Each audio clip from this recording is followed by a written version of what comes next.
Banjul City Council on Friday, 11 July 2025.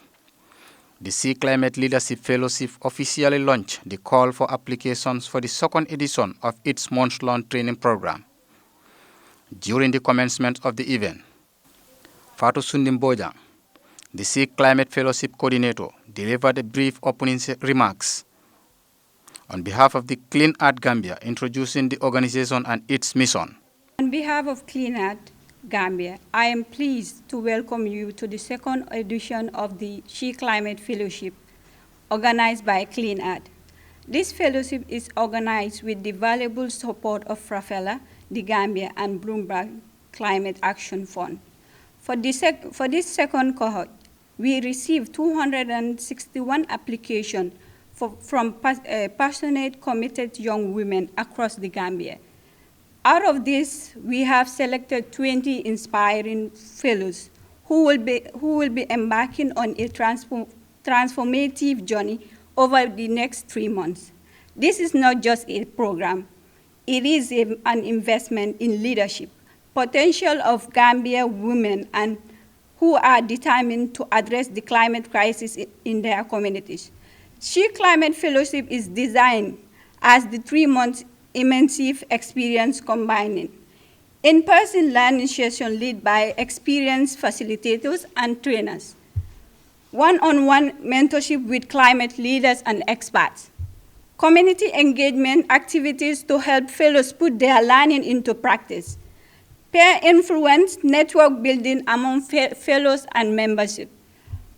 Our goal is ambitious but necessary: to empower 1,000 female climate leaders across the Gambia by 2035. We believe that equipping women knowledge, skills, and supportive network, we can accelerate climate action and advance gender equality in decision-making spaces. I would like to share a personal note here. I was one time a fellow in cohort 1, and I say with confidence that the experience transformed my understanding of climate leadership.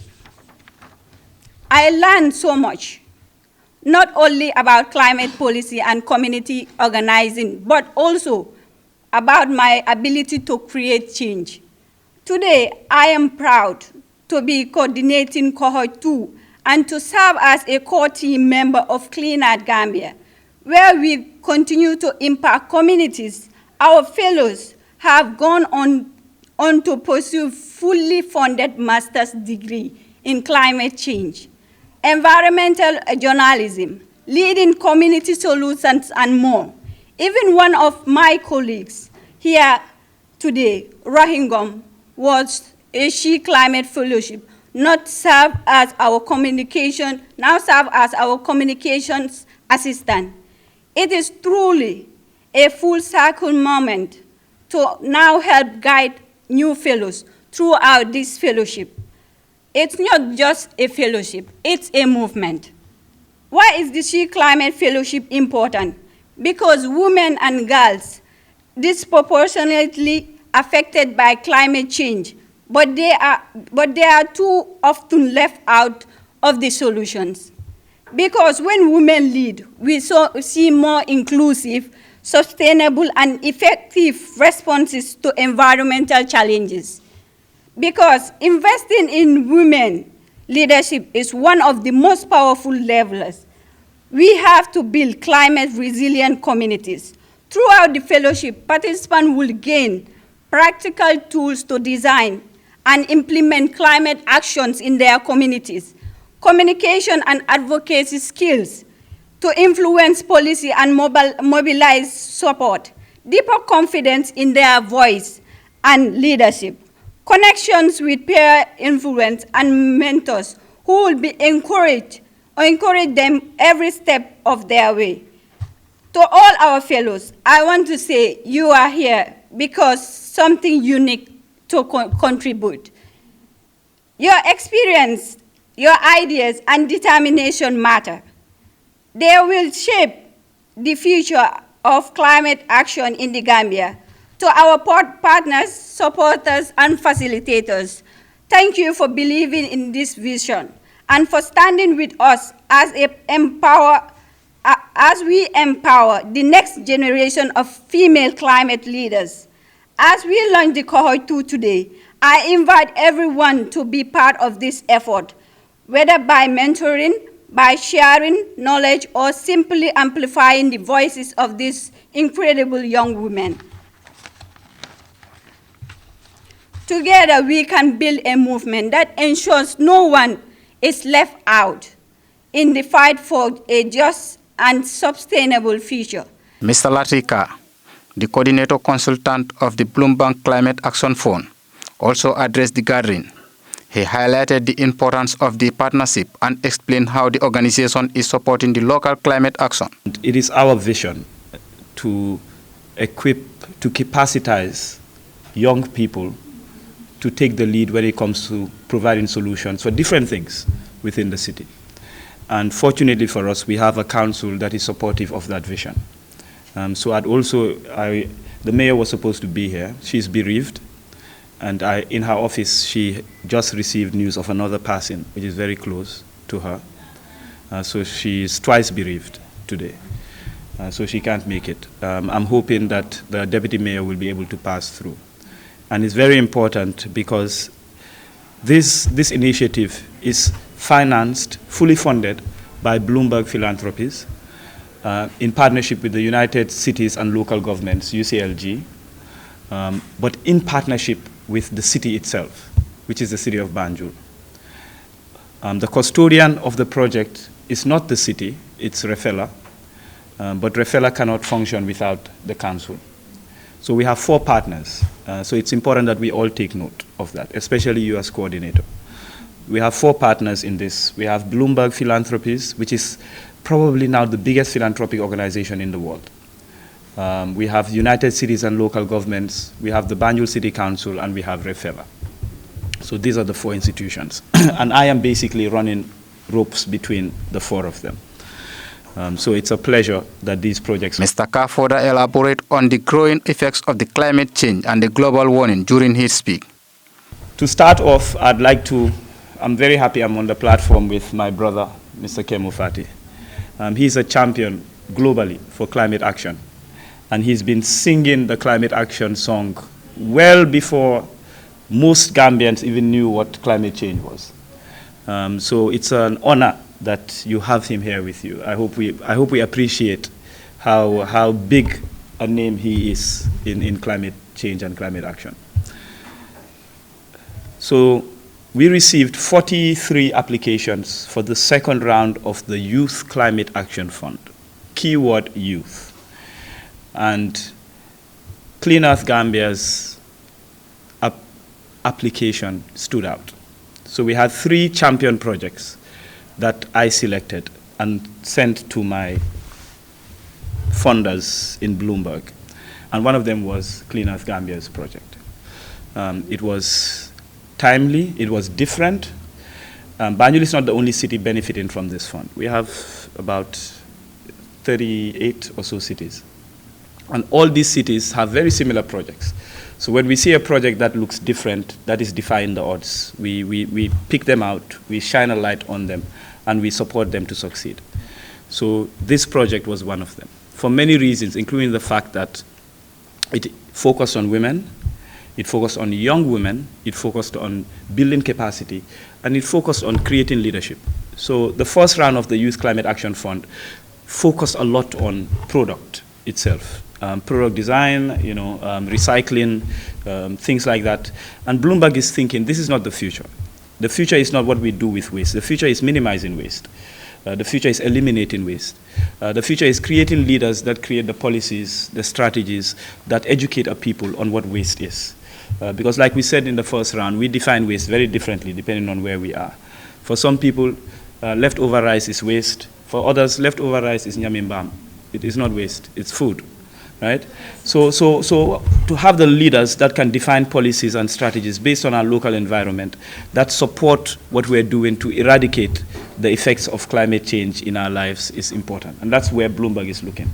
And this fellowship itself sought to address that, to create leaders who 5, 6, 10 years from now can sit within the corridors of power and influence decision making. Because our biggest problem, especially in the developing world, is decision making. A lot of the things we're experiencing with waste management, with global warming, is because the leaders that are supposed to make decisions are not making the right ones.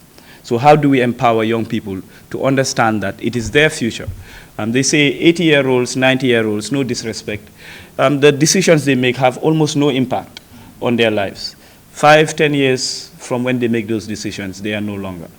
But it affects the 8-year-old child, the 2-year-old baby, the 11. So why don't we allow them to be a part of that change? So that is why this is special. So I'm saying this because our expectations are very high. When Clean Earth Gambia sent in their proposal, they fell short when it came to the budget. I'm making that open. The budget breakdown was higher than the budget request. And normally, we wouldn't care about the breakdown. We look at what you requested. But this award was this fellowship was so important that we had to touch on other applicants in order to make sure that we fulfill the gap so that this thing could happen. Because there was no way the amount that was requested would make this a success. I mean, I've been doing events since I was in high school.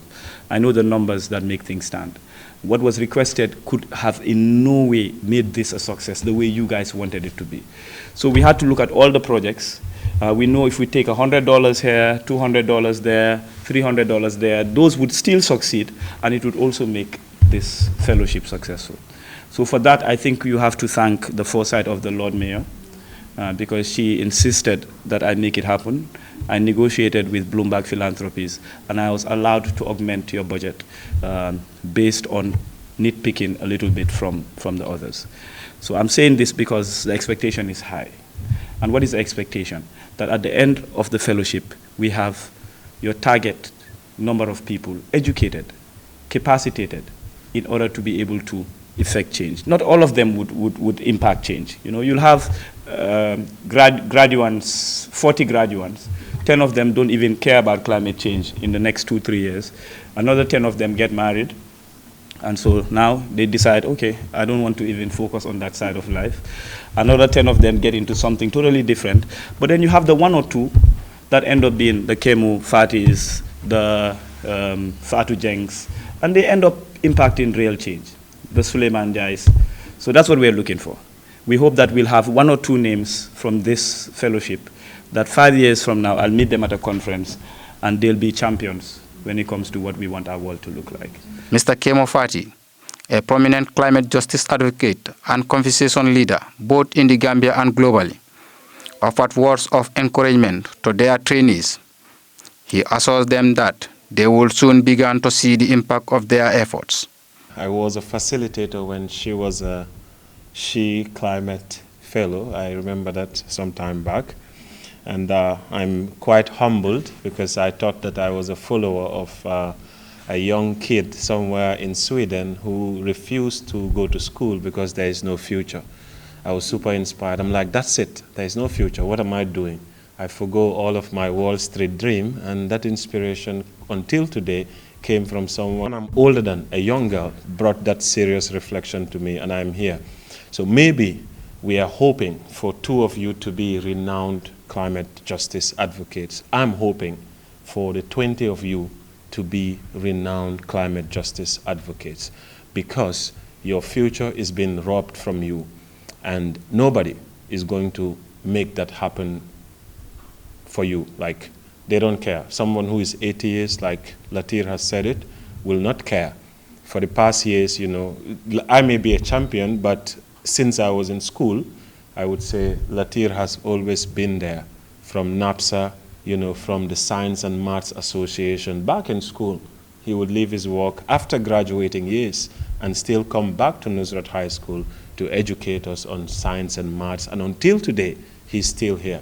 So we're hoping that it's not just 2 of you, that it will be at least all of you to understand the risk that we are facing here as a nation, and you yourself coming from sub-Saharan Africa.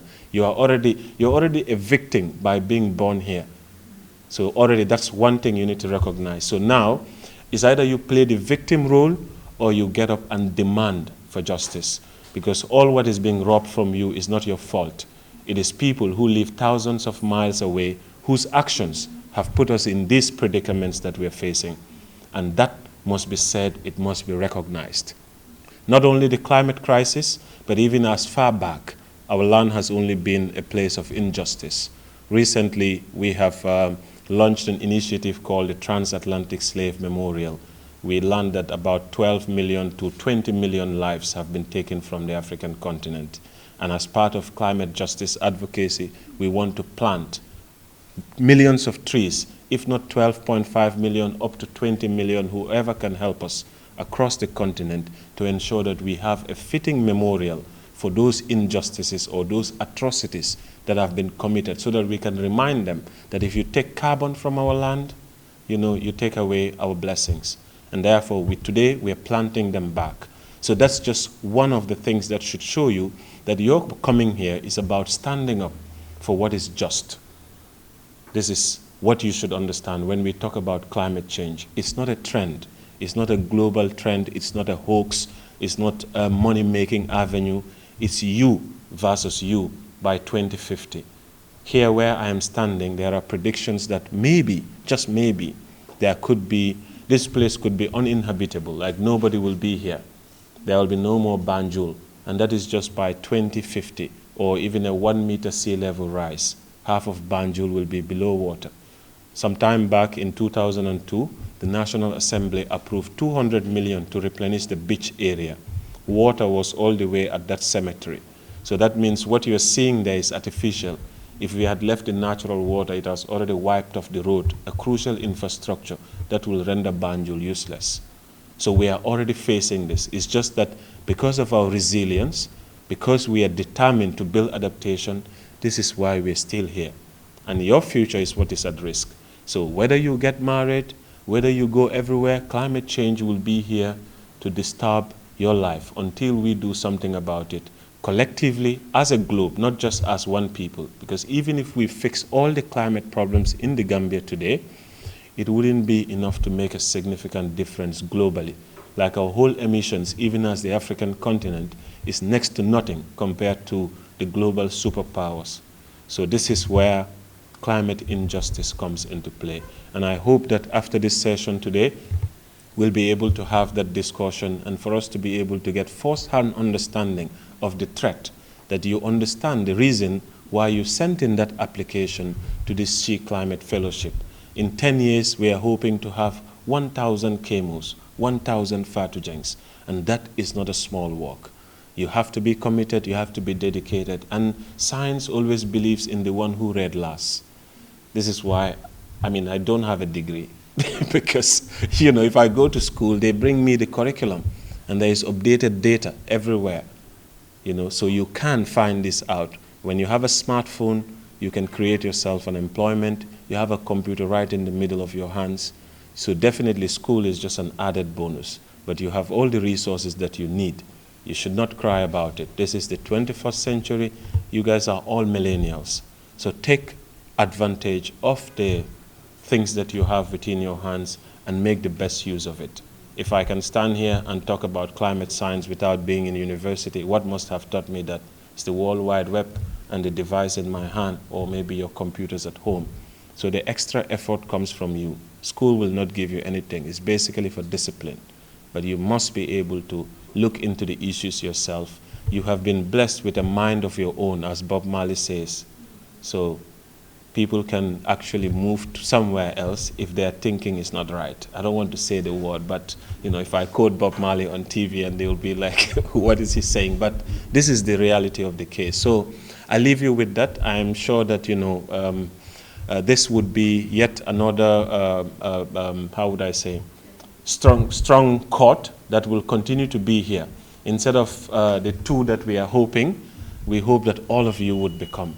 Because this is an emergency. There is a crisis, there is an emergency, but you see, no one is treating it as an emergency because they are not the people to face the harshest consequences of it. So without saying much, I will end here, and I thank you all, and I look forward to the session today. Thank you. Mr. Fati also took the floor, emphasizing the serious effects of the climate change and global warming and the need of urgent collective actions. change that we have long been yearning for when it comes to climate advocacy and then climate impact in the Gambia is being also taken by young people. So having Jarata, maybe we can just invite her to come here also to share her experience also and some of the things she actually learned in the previous days with also BJ Academy, which is also one of the components of this Bloomberg project, which also is a complementary of organizations like Green Up, Clean Up, and then champions like Chemo and the work that they have been doing. So the impact is not, far-fetched. It can be seen within the room. It can be reflected through Jarata, through, Sunding, and through myself, because we are all people that have been learning from people like, Chemo Fati, and even people that he actually inspired. So it's a ripple effect. It's as a result of the activity and then the work that he is actually doing that is having a multiplying effect on other people also. And people that we are also looking up to, and those people are eventually looking up to, Chemo, we are also being able to inspire other people. So if that trend goes, it means there will be that sustainability change going forward. One of the trainees, Jarata Ann Suso, delivered a strong message to her fellow participants. She urged them to stay committed to their trainees and expressed her hopes that they will exceed expectations. This is not my first time into this climate action stuff.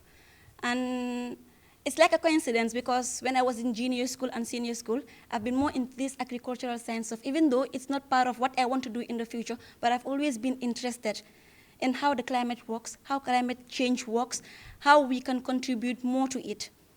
You understand?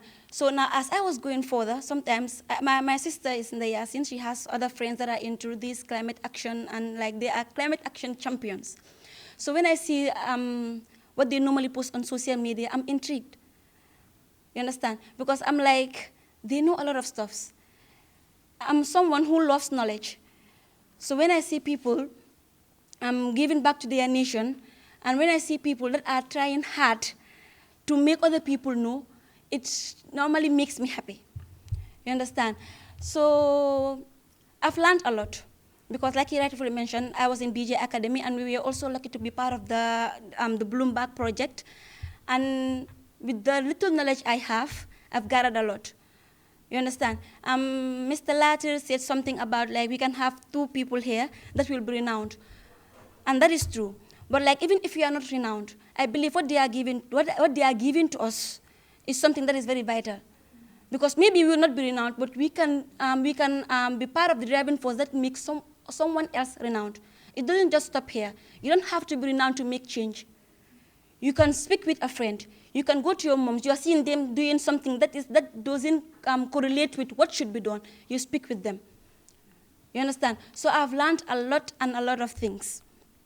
Like the quote, there's a quote I saw: the more you know, there's a lot to know, and the more you know nothing.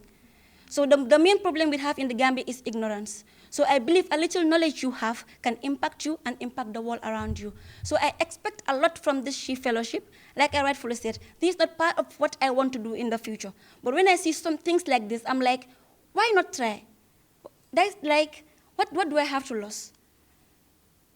If you know something, you are like someone who knows something and someone who doesn't know something, there's a huge gap.